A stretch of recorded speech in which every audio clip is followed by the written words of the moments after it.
Iya. Assalamualaikum warahmatullahi wabarakatuh. Pertama-tama kami ucapkan terima kasih Waalaikumsalam. kepada panitia yang mengundang saya untuk ikut serta di dalam pemaparan terkait dengan UMKM ya.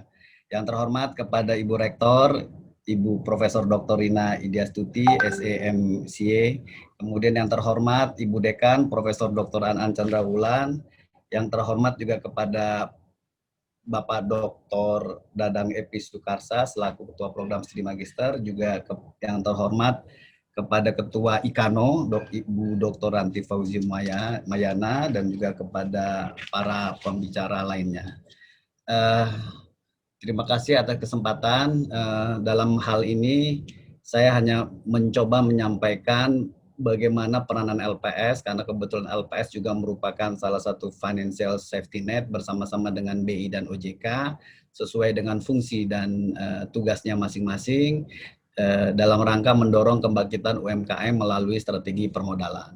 Nah, dalam pembahasan ini, next slide, saya akan mencoba secara singkat saja beberapa induksi ya terkait dengan fungsi tugas dan wewenang LPS, bagaimana peranan LPS di dalam mendukung program PEN, pemulihan ekonomi nasional yang dilakukan oleh pemerintah, juga bagaimana fungsi surveillance LPS terhadap bank, dan yang juga selanjutnya adalah terkait dengan topik pembahasan kali ini, bagaimana permasalahan UMKM sehubungan dengan hubungannya dengan bank, kemudian pemahaman UMKM terhadap penjamin simpanan nasabah bank, serta permasalahan dan penanganan bank.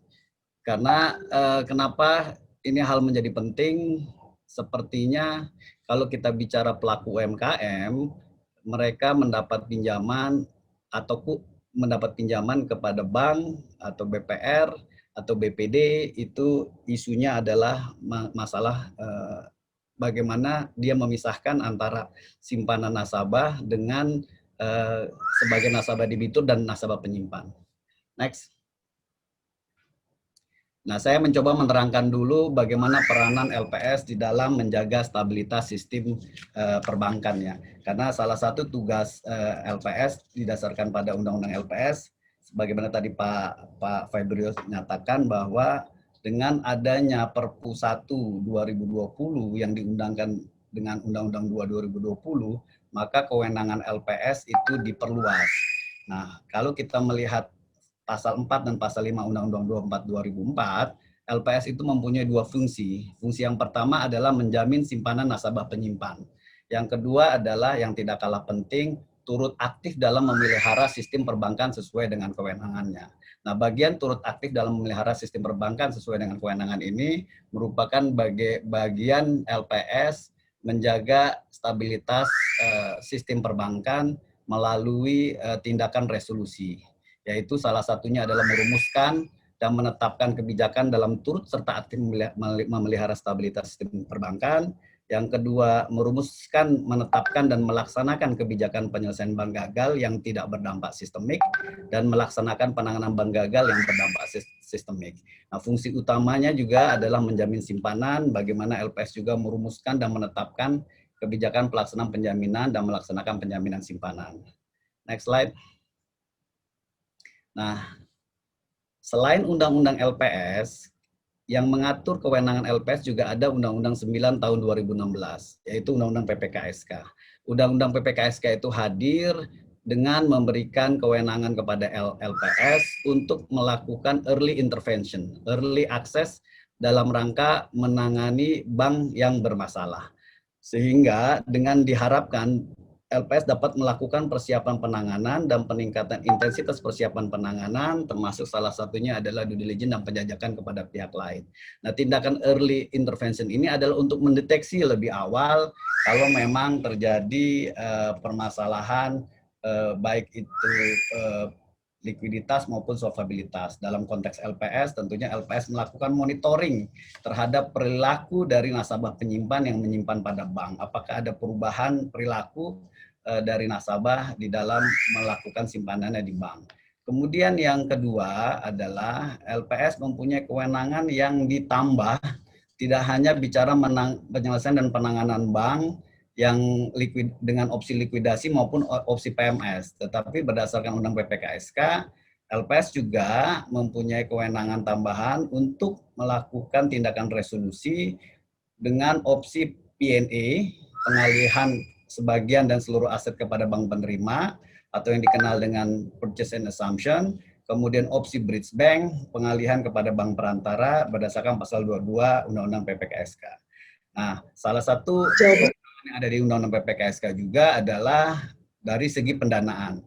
Dalam rangka untuk menjaga stabilitas, ikut serta di dalam menjaga stabilitas sistem perbankan, maka LPS juga bisa melakukan peningkatan likuiditas dengan cara menjual SBN yang dimiliki maupun memperoleh pinjaman kepada pihak lain. Ini bagian dari pendanaan apabila LPS melakukan penanganan kepada bank yang mengalami permasalahan likuiditas dan solvabilitas.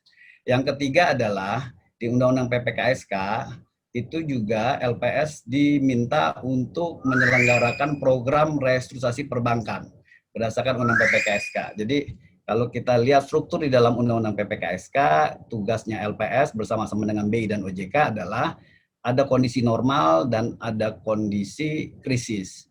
Nah, peranan LPS adalah bersama-sama dengan BI OJK bagaimana bisa melihat atau mendeteksi lebih awal kalau terjadi permasalahan dengan bank. Next slide. Nah, seiring dengan adanya pandemi dan kemudian berdampak kepada sistem keuangan, maka pemerintah menerbitkan Perpu yang tujuannya adalah untuk yang pertama adalah menjaga stabilitas sistem keuangan dari yang tadi disampaikan, pandemi ini ternyata tidak hanya menghantam sektor real, tetapi juga berdampak kepada perbankan.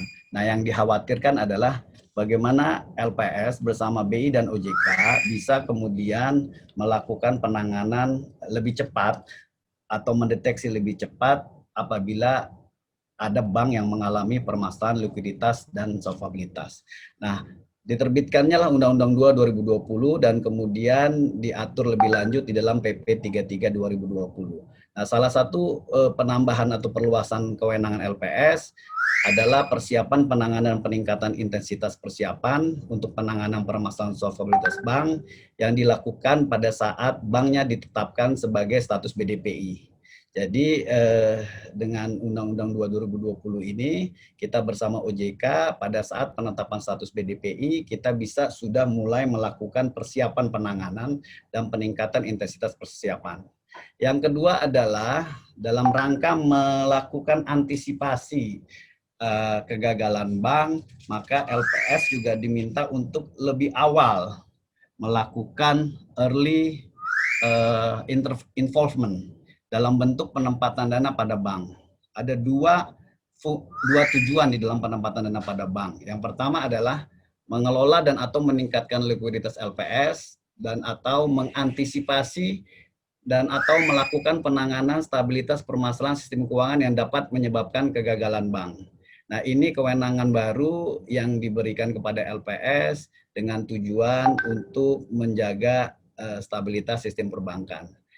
Yang ketiga adalah apabila diperlukan, apabila LPS diperkirakan mengalami kesulitan likuiditas, maka LPS mempunyai kewenangan untuk melakukan penjualan repo SBN kepada BI, penerbitan surat utang, penjaminan kepada pihak lain, dan atau pinjaman kepada pemerintah.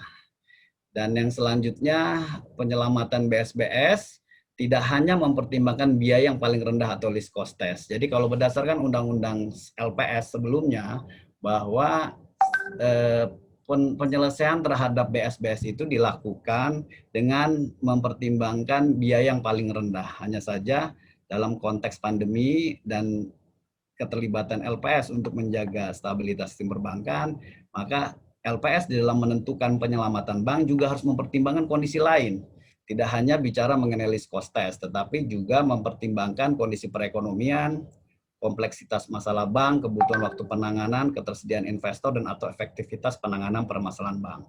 Nah, ini beberapa kewenangan yang memang diberikan kepada LPS di dalam peranannya turut serta menjaga stabilitas perbankan.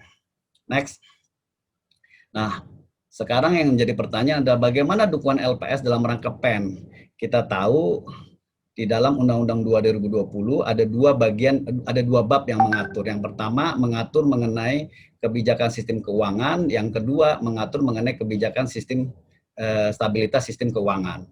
Nah, kalau kita bicara kebijakan keuangan negara, maka turunan dari kebijakan keuangan negara itu pemerintah menerbitkan PP 23 tahun 2020 junto PP 43 tahun 2020. Nah, LPS berdasarkan PP 43 2020 maka berwenang juga untuk merumuskan dan melaksanakan kebijakan penjaminan simpanan untuk kelompok nasabah dengan mempertimbangkan sumber daya dan atau peruntukan simpanan serta besaran nilai yang dijamin bagi kelompok nasabah tersebut yang diatur dengan peraturan pemerintah. Nah, pasal 20 ayat 1 huruf D ini ada di dalam Undang-Undang 2 2020. Namun saja ini belum kemudian ditetapkan di dalam peraturan pemerintah ya. Nah, salah satu dukungan LPS dalam rangka PEN itu adalah di dalam pasal 7 ayat 1, Ketua DKLPS bersama dengan Menteri Koordinator Bidang Perekonomian, Menko Bidang Kemaritiman dan Investasi, Menteri Keuangan, Gubernur Bank Indonesia, dan Ketua Dewan Komisi OJK merumuskan dan menetapkan kebijakan dan strategi pelaksanaan program PEN, termasuk penetapan prioritas bidang usaha atau sektor yang berdampak pandemi virus coronavirus disease 2019 atau COVID-19. Dan di dalam PP 23 junto PP 43 peranan LPS juga diatur di dalam pasal 12 di mana pada saat pemerintah melaksanakan program PEN dengan cara menyalurkan penempatan dana kepada bank mitra, maka LPS memberikan penjaminan terhadap seluruh penempatan dana oleh pemerintah kepada bank umum mitra. Nah, PP 43 itu memang memandatkan pemerintah untuk melakukan program pemulihan ekonomi nasional, di mana penempatan kepada bank umum mitra itu dilakukan untuk membantu debitur usaha mikro, usaha kecil, usaha menengah, koperasi, dan debitur lain selain UMKM. Nah, peranan LPS adalah kita juga memberikan penjaminan terhadap seluruh penempatan dana oleh pemerintah kepada bank umum mitra. Next. Nah, ini hanya menggambarkan bagaimana LPS melakukan fungsi surveillance terhadap bank. Tujuannya adalah untuk melihat satu data laporan keuangan bank dan melakukan validasi serta dalam konteks bank scoring. Nah, tujuannya apa? Untuk melihat apakah ada permasalahan likuiditas atau solvabilitas, juga perilaku terhadap simpanan nasabah dari nasabah penyimpan. Nah, ini bagian dari kita melakukan koordinasi pertukaran data dan informasi antara LPS dengan OJK. Yang kalau kemudian masing-masing otoritas OJK menganggap ada permasalahan terkait dengan bank, maka salah satu anggota dari SSK akan mengajukan kepada KSSK untuk membicarakan langkah-langkah tindak lanjut yang akan dilakukan oleh masing-masing otoritas di dalam melakukan penanganan penyelamatan terhadap bank. Nah, ini secara garis besar saja saya menyampaikan seperti ini. Selanjutnya, nah ini kondisi-kondisi yang memang akan merupakan protokol manajemen krisis LPS maupun protokol manajemen krisis dari masing-masing otoritas. Nah, berdasarkan fungsi surveillance dan kemudian jika dilihat ada kekhawatiran terhadap permasalahan bank, maka LPS bisa saja menetapkan beberapa kondisi stabilitas sistem keuangan yang kemudian untuk dibahas di KSSK. Ada normal stabil, ada normal waspada, normal siaga, dan normal dan di tengah krisis. Nah, dengan adanya pandemi ini, pemerintah sudah menetapkan dalam kondisi normal siaga, di mana kondisi ini terdapat permasalahan signifikan pada salah satu atau lebih indikator dalam kriteria penjaminan simpanan, kriteria resolusi, dan atau kriteria makroekonomi. Nah, ini yang kemudian menjadi dasar pemerintah mengeluarkan atau menerbitkan PP Perpu 1 nomor 2020 yang diundangkan dengan Undang-Undang 2020 dan dengan kebijakan lainnya yang terkait dengan penanganan pandemi. Next. Nah, sekarang apa kaitannya dengan permasalahan UMKM?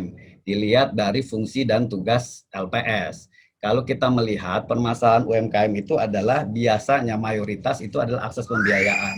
Karena kebetulan saya juga membawahi atau sebagai pembina dari pelaku UMKM, kebanyakan UMKM itu persoalannya adalah akses pembiayaan dan marketing, termasuk edukasi terkait dengan literasi keuangan. Jadi dari data yang ada memang kurang lebih yang mendapatkan fasilitas kredit itu paling hanya 25% dari total jumlah UMKM di Indonesia yang berjumlah sekitar 64,2 juta. Nah, ini yang menjadi permasalahan yang kemudian pada saat terjadi pandemi, di mana banyak UMKM yang kemudian terkena dampak sehingga perlu mendapat bantuan atau restrukturisasi kredit di beberapa lembaga keuangan. Next. Nah, permasalahan UMKM itu berdasarkan hasil penelitian yang dilakukan internal di LPS, karena kita juga punya kepentingan atau concern terhadap UMKM. Sebagaimana yang tadi disampaikan bahwa UMKM itu sangat mendukung atau mensupport 99% sumbangsinya kepada PDB dan juga mensupport tenaga kerja hampir lebih dari 60%. Oleh karena itu, kita juga mencoba melakukan menganalisa perilaku UMKM dalam kaitannya dengan sistem perbankan. Yang pertama adalah permasalahan UMKM itu adalah self-employed. Dia paling tidak hanya mempekerjakan diri sendiri dan kondisi ini tidak berubah sejak 10 tahun. Jadi banyak perilaku UMKM itu adalah hanya tidak berbentuk badan hukum. Nah, mayoritas dari UMKM yang saya bina pun ada lebih dari 750 orang, itu 85% itu tidak berbadan hukum. Nah, ini yang kemudian menjadi persoalan pada saat dia melakukan simpanannya kepada bank. Eh, jadi dana operasional, biasanya dana operasional dari pelaku UMKM itu disimpan dalam bentuk simpanan. Dan simpanan itu digunakan untuk kegiatan operasional di dalam membeli bahan baku. Nah, tidak ada pemisahan antara simpanan yang pribadi dengan simpanan yang merupakan kegiatan usaha UMKM. Sehingga kalau itu kemudian banknya menjadi bermasalah dengan permasalahan yang tadi disebutkan di atas, itu akan berdampak kepada modal usaha dari si pelaku UMKM itu sendiri. Nah, yang kedua adalah ekspor. Kontribusi UKM terhadap ekspor masih sangat rendah dibanding dengan negara tetangga seperti Vietnam. Dan kemudian pola kegiatan usaha itu sangat tradisional. Manajemen tradisional, bertransaksi tunai dan tidak memiliki catatan keuangan serta SOP. Dan tidak memiliki rekening terpisah dari rekening pribadi.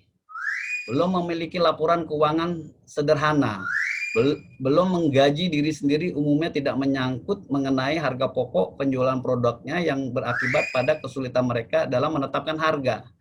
Jadi perilaku dari pelaku UMKM itu adalah dia biasanya campur antara rekening simpanannya di bank. Sehingga kalau terjadi permasalahan dengan banknya, tentunya akan berpengaruh terhadap kegiatan usahanya. Itu yang pertama. Yang kedua, pelaku UMKM itu sangat sulit atau kelihatannya takut untuk mendapat pembiayaan dari bank. Karena biasanya bank itu akan meminta jaminan yang demikian besar, sehingga tidak punya kemampuan untuk memberikan jaminan. Nah, oleh karenanya kadang-kadang pelaku UMKM itu meminjam dananya itu dari rentenir atau mungkin dari BPR. Nah, ternyata dari BPR pun banyak perilaku BPR yang juga memang kita tanganin, itu banyak perilaku BPR yang memanfaatkan pelaku UMKM untuk tujuan-tujuan tertentu. Nah, kemudian yang keempat adalah saat ini simpanan yang dijamin itu ada 2 miliar per nasabah per bank. Rata-rata omset untuk mikro dan usaha kecil itu 1,6 miliar per tahun paling tidak mungkin, dan digunakan untuk membiayai usahanya kembali. Yang kedua adalah usaha menengah memiliki rata-rata pendapatan per unit usaha sebesar 29 miliar. Nah, untuk usaha menengah mungkin bisa mencapai 2 miliar, tetapi yang mikro itu ya less dari 2 miliar. Nah, kemudian pada saat kita melakukan survei kepada beberapa pelaku UMKM, memang profil literasi keuangan UMKM menunjukkan bahwa 97% dari masyarakat produktif Indonesia menjadi pelaku UMKM. Nah, yang diperlukan itu ternyata selain akses pembiayaan, juga edukasi literasi keuangan. Bagaimana pelaku UMKM itu menggunakan atau menempatkan dananya secara benar di bank sesuai dengan pemahaman dia terhadap lembaga keuangan yang bersangkutan. Next. Pemahaman. Nah, kemudian saya mencoba menyampaikan pemahaman terhadap pelaku UMKM terkait dengan simpanan. Banyak pelaku UMKM, karena kebetulan LPS di dalam 1 tahun ini banyak menangani likuidasi terhadap hampir 105 BPR. Dan dari penyaluran kredit maupun penerimaan simpanan di BPR itu juga kurang lebih didominasi oleh pelaku UMKM. Nah, permasalahan utama dari BPR itu adalah literasi yang literasi nasabah terkait dengan simpanan layak bayar. Nah, pemahaman yang kurang terhadap simpanan yang layak bayar itu menyebabkan kalau kemudian BPR-nya kemudian bermasalah, dia menjadi tidak dijamin. Nah, LPS mempunyai kriteria. Ini yang kadang-kadang juga tidak diketahui oleh para pelaku UMKM di beberapa pelosok daerah. Kebanyakan BPR itu memberikan bunga yang melebihi tingkat suku bunga penjaminan LPS. Nah, berdasarkan ketentuan kita punya persyaratan simpanan yang dijamin, yaitu dengan kriteria 3T, yaitu tercatat dalam pembukuan bank, kemudian tingkat bunga simpanan tidak melebihi tingkat bunga penjaminan, yang ketiga tidak melakukan tindakan yang merugikan bank.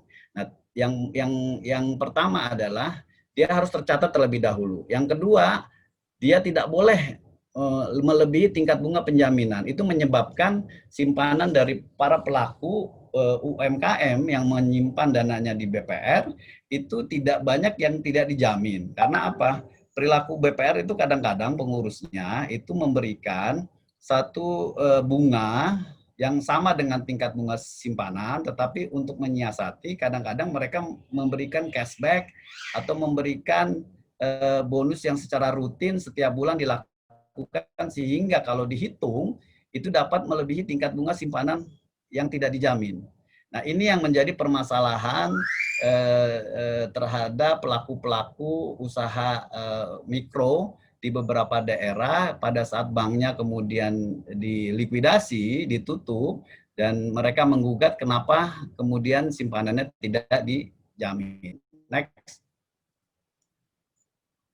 Nah, perlu juga dipahami bahwa berdasarkan undang-undang kita juga menjamin simpanan pada bank konvensional yang dijamin meliputi giro, deposito, sertifikat deposito, tabungan, dan bentuk lain yang bersamakan di itu. Dan juga termasuk simpanan yang berdasarkan prinsip syariah.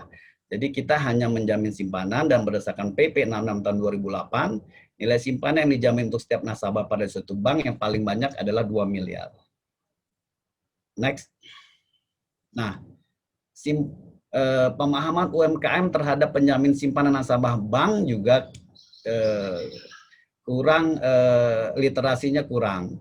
Karena yang tadi saya sampaikan, banyak yang mereka tidak tahu bahwa yang pertama ya, mereka menyimpan dana pada bank kebanyakan secara individual. Mereka tidak memisahkan untuk kegiatan UMKM. Memang kalau berdasarkan ketentuan penjaminan sekarang, itu penjaminan berlaku kepada satu nasabah per bank.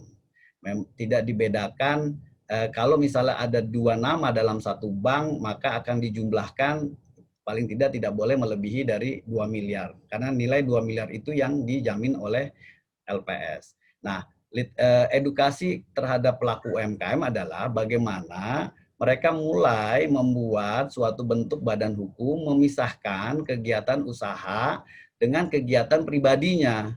Sehingga kalau ada permasalahan dengan banknya, paling tidak nilai simpanan yang dijamin untuk kegiatan modal usahanya itu tetap dapat dijamin oleh pemerintah. Tidak dicampur dengan simpanan yang sifatnya personal. Itu yang banyak terjadi. Karena kita juga lagi menggagas satu kebijakan bagaimana memberikan edukasi kepada pelaku UMKM untuk memisahkan antara simpanan pribadi dengan simpanan untuk kegiatan usaha. Salah satunya adalah dengan mendorong para pelaku UMKM untuk memperbaiki pola usahanya dengan membentuk suatu badan usaha atau badan hukum, sehingga si badan hukum dari pelaku UMKM inilah yang kemudian mengajukan izin sebagai pelaku UMKM dan dapat menyimpan dananya di bank. Next. Ini ilustrasi yang terkait penanganan klaim kalau memang terjadi bank yang dicabut izin usahanya dan proses reconver yang dilakukan oleh LPS dan proses pembayaran simpanan sehubungan dengan pelaksanaan program penjaminan. Next. Pak Ari, ya. Pak Ari, waktu Bapak tinggal 4 menit lagi, Pak. Nah, salah satu kebijakan yang akan dilakukan oleh LPS adalah dengan single customer view, di mana single customer view ini adalah informasi menyeluruh terkait simpanan dan pinjaman setiap nasabah pada bank, serta nilai simpanan yang dapat dijamin sesuai dengan ketentuan program penjaminan. Sehingga memang perlu adanya edukasi literasi keuangan kepada pelaku UMKM, karena kelemahan dari pelaku UMKM itu adalah identifikasi terhadap nasabah. Jadi nasabah perlu proaktif untuk memisahkan rekening simpanan bisnis UMK dan simpanan pribadinya. Nah, agar dia dapat memisahkan itu, maka tentunya dia harus mengajukan izin NIB, nomor induk berusaha, melalui sistem OSS melalui sistem OSS dan mendapatkan izin usaha UMKM. Kemudian nasabah juga perlu memberikan data-data yang mendukung proses identifikasi siapa pihak yang berkuasa atas simpanan UMK tersebut. Nah, dengan adanya kebijakan SCV ini, yang ini merupakan pilot project ke depan di LPS, diharapkan perilaku dari nasabah itu dapat secara tertib ya memisahkan antara kegiatan usaha yang bersifat UMKM maupun yang pribadi. Next. Ini sih terkait sama juga yang tadi terkait dengan pengajuan pembayaran klaim tagihan simpanan nasabah yang dicabut izin usahanya. Ini ada beberapa prosedur yang memang harus dilakukan. Next. Next lagi. Next lagi.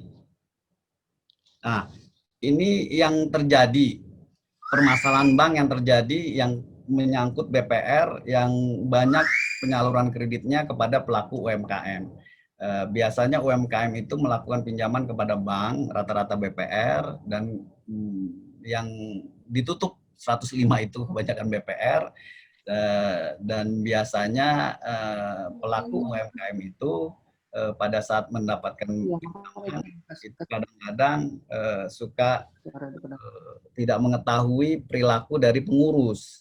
Nah, pelaku UMKM yang kesulitan di dalam mendapatkan pinjaman itu biasanya suka mendapat bujuk rayu dari pengurus untuk membuat kredit topengan, sehingga kreditnya itu misalnya nilainya sekian, hanya sebagian dikasih ke pelaku UMKM, tetapi sebagian lagi kemudian diambil oleh si pengurus yang bersangkutan atau oleh pegawai dari BPR. Itu banyak terjadi kasus di BPR.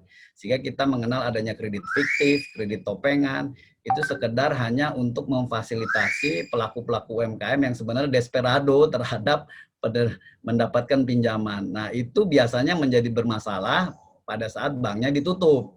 Nah, pada saat bank ditutup, si pelaku UMKM tidak tahu bahwa sebenarnya pinjaman yang diberikan itu mengandung unsur fraud.